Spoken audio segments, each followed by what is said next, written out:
Просечната месечна исплатена нето плата по вработен во државава во април годинава изнесувала 48.779 денари, што представува зголемување од 7,3% во однос на истиот период минатата година, покажуваат и новите податоци објавени од Државниот завод за статистика. Според статистичките податоци, растот на просечната нето плата е резултат пред на повисоките исплати во повеќе економски сектори, при што најизразено зголемувањето е регистрирано кај финансиските дејности и дејностите на осигурување. Во овој сектор просечната месечна исплатена нето плата е повисока за 27% во споредба со април минатата година. Значително зголемување евидентирано е во секторот снабдување со вода, отстранување на отпадни води, управување со отпад и дејности за санација на околината, каде растот изнесува 9,4%.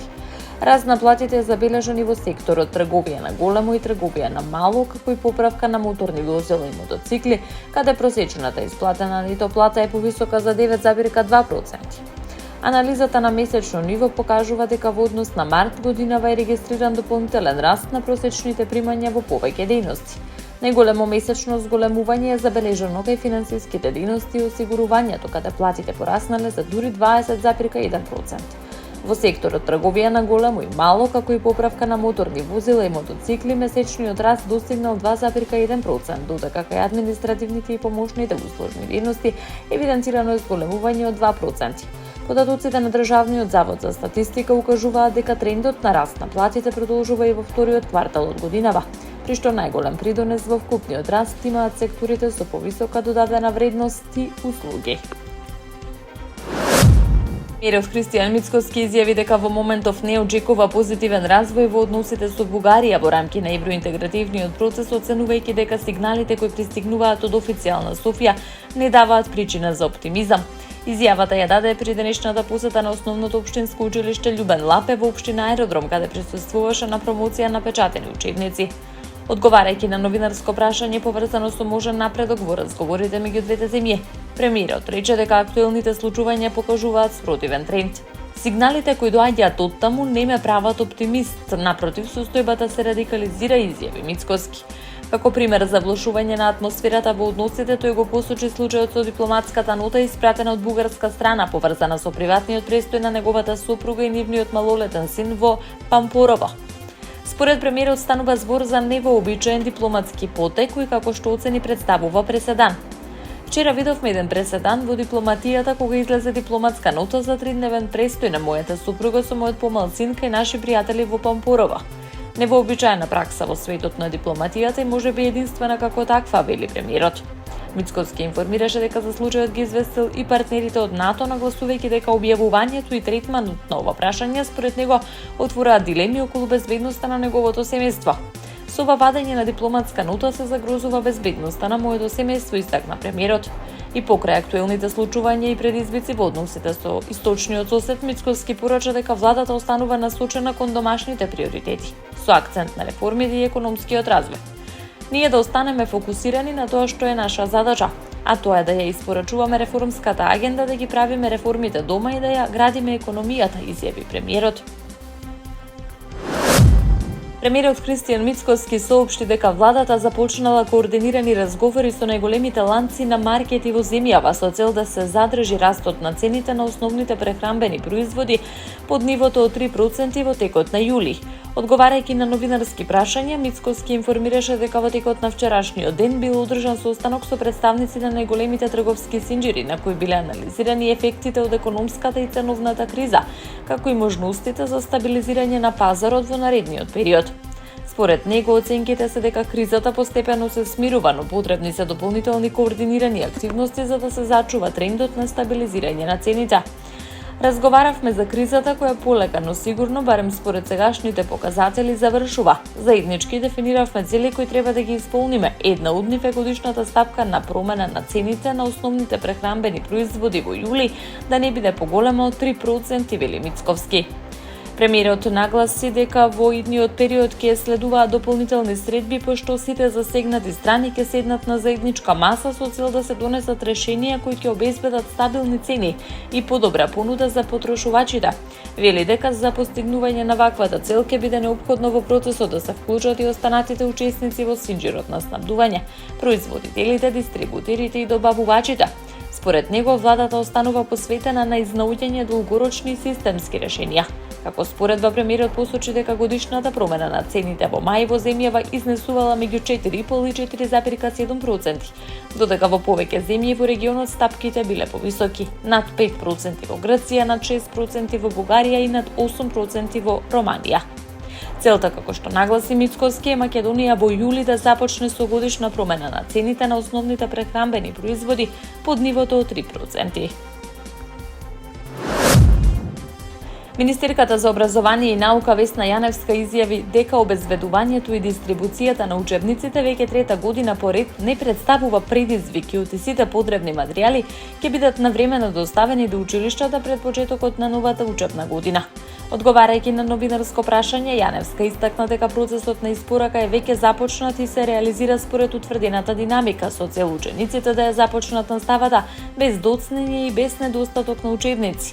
Според министерката, дистрибуцијата за учениците од прво до трето одделение започнала уште во текот на април и мај, додека во следната недела ќе започне испораката на учебниците за останатите одделенија во основното образование од прво до девето одделение.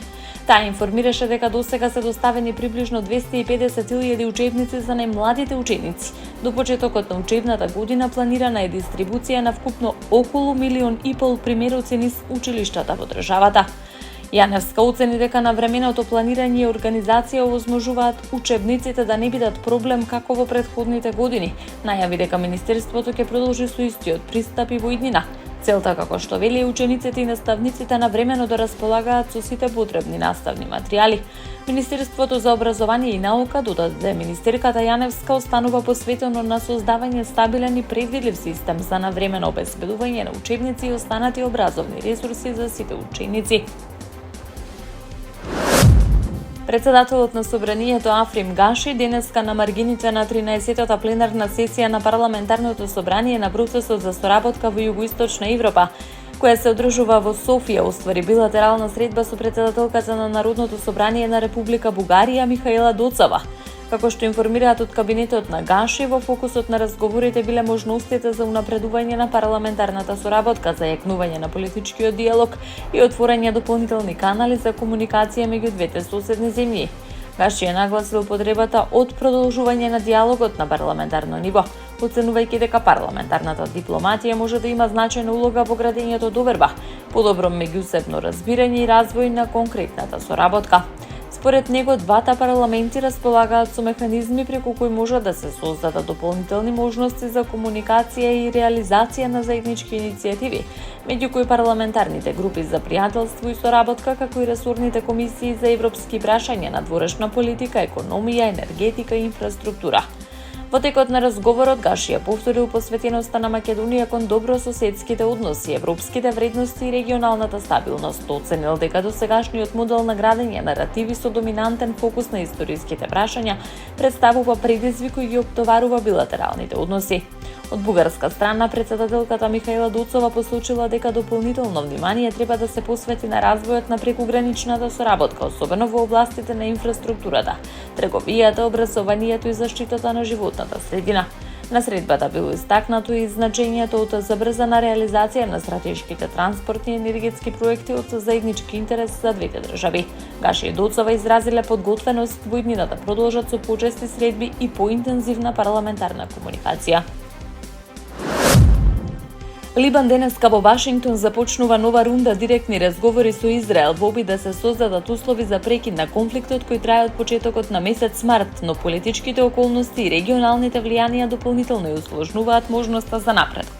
Либанските власти остануваат на ставот дека директниот диалог со Израел представува единствен реален механизам за постигнување трајно смирување на ситуацијата и прекин на војните действија кои доведоа до значителни човечки и материјални последици. Конфликтот ескалираше на 2 март, кога вооруженото движење Хезболах започна напади врз Израел како израз на поддршка за Иран, пошто следуваа израелски воздушни и копнени операции на либанска територија. Според достапните информации, во досегашните судири животот го загубиле повеќе од 4000 лица во Либан. Иако од април наваму се одржаа 4 рунди разговори меѓу двете страни, тие не резултираа со траен прекин на огнот. Недолгиот период на релативно затишје беше забележан оваа седмица, откако Иран и САД постигнаа меморандум за разбирање кој предвидува намалување на конфликтите на повеќе фронтови, меѓу кои либанскиот. Сепак договорот дополнително ја искомплицира позицијата на либанските власти. Според извори блиски до разговорите, вклучувањето на Либан во пошироките разговори меѓу Вашингтон и Техеран го намалило влијанието на официјален Бејрут врз процесот. Од друга страна, израелските власти најавуваат дека нивниот приоритет останува безбедносната стабилизација на регионот преку разоружување на Хезболах и создавање услови за долгорочен мировен договор. Во меѓувреме, либанската влада продолжува внимателно да пристапува кон ова прашање, обидувајќи се да избегне внатрешни тензии и можен граѓански конфликт. Русија е подготвена во секој момент да ги продолжи преговорите со Украина од точката на која претходно биле прекинати, изјави денеска рускиот министер за надворешни работи Сергеј Лавров, нагласувајќи дека Москва и натаму ја задржува подготвеноста за дипломатско решавање на конфликтот. Во своето обраќање, Лавров посочи дека руската страна повеќе пати досега ја истакнувала намерата да се дојде до решение преку преговарачки процес, оценувајќи дека дипломатските канали и понатаму треба да останат отворени. Москва повеќе пати зборуваше за својата подготвеност да најде решение за украинската криза преку преговори, изјави Лавров. Според него, евентуалниот напредок кон решавање на конфликтот треба да се темели врз разбирањата постигнати меѓу рускиот претседател Владимир Путин и американскиот претседател Доналд Трамп за време на самитот во Аљаска, како и врска кој што наведе решавањето на основните причини за конфликтот и прашањата што се однесуваат на безбедносните интереси во Русија. Лавров истакна дека не смета средбата меѓу руските и американските представници била организирана со цел да се обезбеди дополнително време за украинската страна. Оцени дека САД повеќе не действуваат како неутрален посредник во процесот за завршување на конфликтот, додека европските земји, според неговите зборови, ја поддржуваат политиката на украинскиот претседател Володимир Зеленски. Изјавите на Лавров доаѓаат во период на засилени дипломатски активности и меѓународни контакти насочени кон можностите за обновување на мировниот процес. И покрај изразената подготвеност за разговори, засега нема официјална потврда за конкретен термин или формат за евентуално продолжување на преговорите.